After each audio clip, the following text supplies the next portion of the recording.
all. I want to apologise for yet another tool review. Things that are pretty much grind to a halt around here, waiting for things.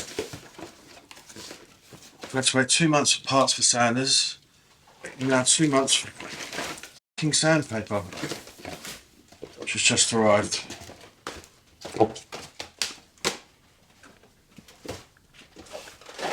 I needed these for my brother's bench. 2 months. Things are arriving quicker from China than they are from Germany. Anyway, here's the review. This is no proven scientific test.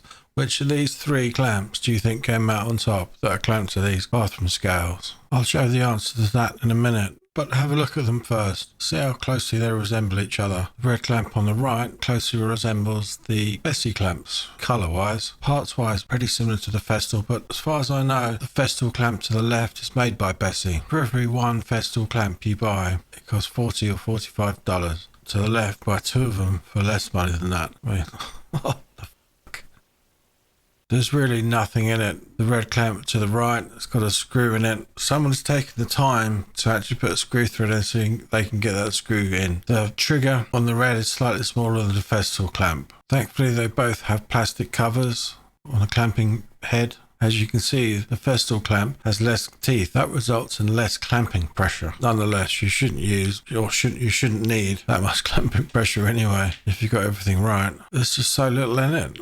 Very fraction changes in design, and somehow they're able to get away with producing pretty much the same fucking quality.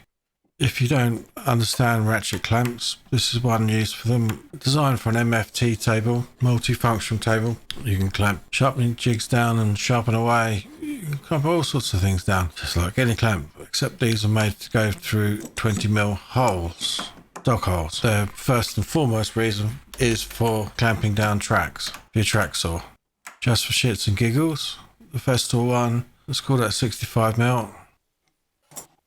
Okay, that's 75mm, so let's call that 10mm bigger than the red clamp. Pretty much, that's 210 I'd say. Pretty much the same length. Okay. Anyhow, you need to watch out with this, with the Festool clamps.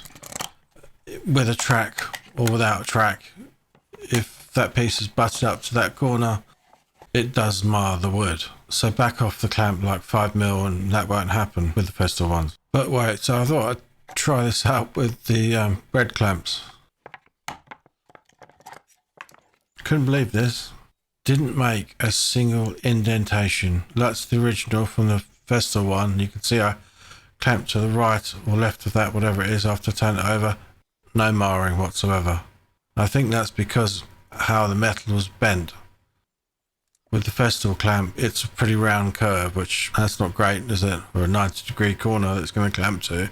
The nice thing about these clamps is you can use them with one hand. So these things need to kind of slide nicely. These Festool clamps are at least 6, maybe 10 years old, I don't know, but they slide just the same as the new ones. I've got to be honest, I was completely shocked at these results.